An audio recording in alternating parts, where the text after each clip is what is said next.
வணக்கம் விஜய். உங்களுடைய தஞ்சாவூர் உளறலை பார்த்தேன். தமிழ்நாட்டை பத்தின எந்த அரசியல் புரிதலுமே இல்லாத ஒரு ஆள் நீங்க அப்படிங்கறத மறுபடியும் நிரூபிச்சிருக்கீங்க. அதுல என்ன சொல்றீங்க? நாங்க ஆட்சிக்கு வந்துட்டா 500 குடும்பங்களுக்கு ஒரு ரேஷன் கடைன்ற அளவுக்கு உருவாக்குவோம் அப்படின்னு சொல்றீங்க. ஏன் விஜய், தமிழ்நாட்டுல மொத்தம் எவ்வளவு ரேஷன் அட்டை இருக்குன்னு தெரியுமா? குடும்ப அட்டை. தமிழ்நாட்டுல எவ்வளவு ரேஷன் கடை இருக்குன்னு தெரியுமா? விஜய், நல்லா தெரிஞ்சுக்குங்க. தமிழ்நாட்டுல 2,15,00,000 குடும்ப அட்டை இருக்கு. சரியா?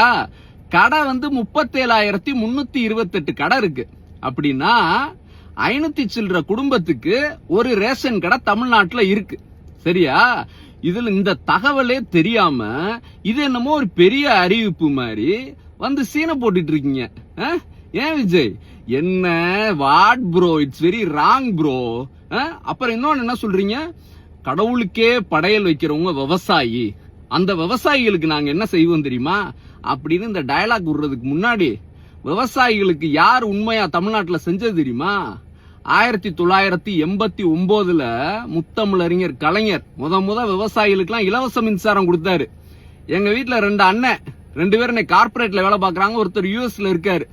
அதுக்கெல்லாம் காரணம் அந்த இலவச மின்சாரம் தான். சரியா விஜய்? அதாவது அதே இன்னைக்கு எங்க தலைவர் ஆட்சிக்கு வந்ததுக்கு அப்புறம் 2 லட்சம் குடும்பங்க, 2 லட்சம் கனெக்ஷன் இப்ப இந்த 2021 வந்ததுக்கு அப்புறம் கொடுத்திருக்கிறாரு. சரியா? அவர் டெல்டா காரன்னு சொல்றாரு. சும்மா கிடையாது, சும்மா வாய்ஸ் விடாளுக்கு உங்க மாதிரி பேசுறது கிடையாது. அதெல்லாம் நாங்க செஞ்சுட்டு தான் சொல்றோம். சரியா?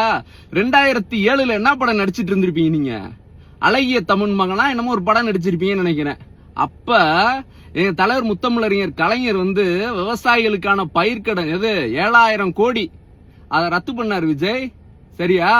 2021 இப்ப எங்க தலைவர் ஆட்சிக்கு வந்ததுக்கு அப்புறம் விவசாய பயிர்க்கடன் 6,000 கோடி தள்ளுபடி பண்ணி இருக்கிறாரு. சரிங்களா? அதே நேரத்துல 2018 என்ன படம் நடிச்சீங்க? பைரவாவா மெர்சலா?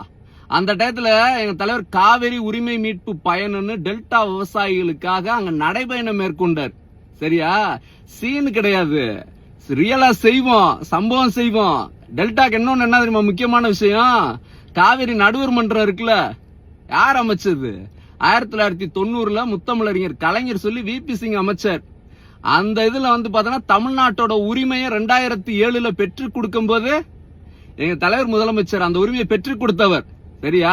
அதனால டெல்டா காரனா சொல்றோம்னா நாங்க அதுக்கு அர்த்தத்தோட தான் சொல்லுவோம். சும்மா அந்த உங்களை மாதிரி பஞ்ச் டயலாக் பேசுறேன்னு ஒரு யூஸ்லெஸ் டயலாக்ஸ் பேசுற ஆளுங்க திமுக காரங்க கிடையாது விஜய்.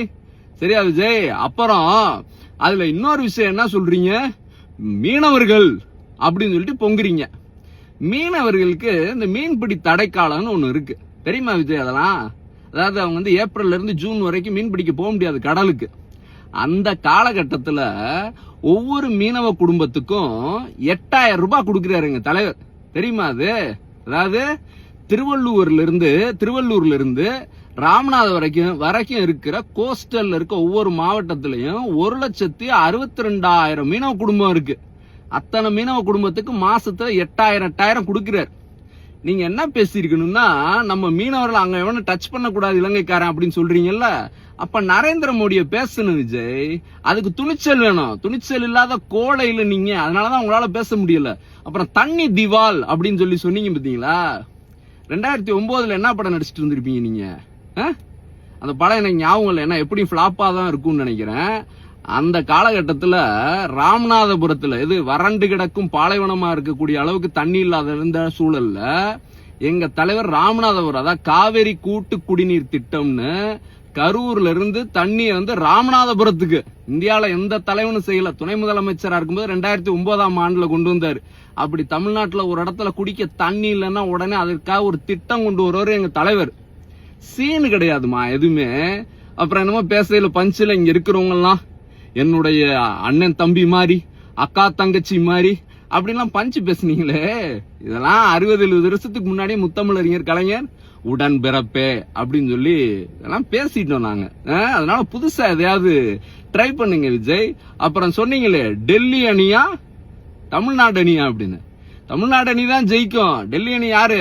நரேந்திர மோடி. தமிழ்நாடு அணி எங்க தலைவர் சிஎஸ்கேனா சும்மா கிடையாதுமா. C for Chinnavar, S for Stalin, K for Kalaignar. சரியா விஜய்? இந்த சிஎஸ்கே அணி தான் டெல்லி மோடி அணியை ஓட விட போறோம். அப்புறம் கடைசியா ஒண்ணு, அதென்ன எலெக்ஷன் இஸ் அன் எமோஷன் அப்படிங்கிற. ஏன் தம்பி, ஜனநாயகத்தோட அடிப்படையே புரியாம இருக்கியப்பா. Election is not at all an emotion Vijay. எலெக்ஷனுங்கிறது தமிழ்நாட்டு மக்களுடைய வாழ்வாதார பிரச்சனை, தமிழ்நாட்டு மாநிலத்தின் உரிமை பிரச்சனை, நம்மளுடைய மொழி பிரச்சனை, பண்பாட்டு பிரச்சனை. இதெல்லாம் எமோஷன் கிடையாது தம்பி, சிந்திச்சு பகுத்தறிவோட செயல்படக்கூடிய விஷயம். அதனால அப்படி சிந்திச்சு யோசிச்சு பேசுங்க தம்பி. அடுத்தாப்புல எல்லாம் பேசுறப்ப. சரியா? நன்றி. தமிழக மக்கள் ரொம்ப தெளிவாதான் இருப்பாங்களே தவிர்த்து இது அயோத்தி மாதிரி ஆக்கலாமே, இதுல என்ன தவறுன்னு கேக்குறாருன்னா அப்ப அவர் எந்த அளவு இவருக்கு அறிவு இருக்கு நயினார் நாகேந்திரன் அவர்களுக்குன்னு இதுலயே மக்கள் தெளிவா புரிஞ்சிருப்பாங்க. அப்ப நீங்க என்ன சொல்ல வரீங்க? நேரடியா நாங்க அப்படிதான் பண்ணுவோம், நாங்க பிஜேபியை உள்ள நுழைக்கிறதுக்கு RSS மூலமா எல்லா காரியங்களையும் நாங்க இதெல்லாம் ஒரு சின்ன சின்ன சின்ன விஷயங்கள் அப்படியே குட்டி குட்டியா அரிச்சு அப்படியே பெரிய பூதாகரமா ஆக்கி அதுல ஒரு சந்தோஷப்படுறதுதான் பிஜேபியோட நோக்கம். என்னன்னா தமிழக மக்களுடைய நிம்மதியை கெடுக்கும்.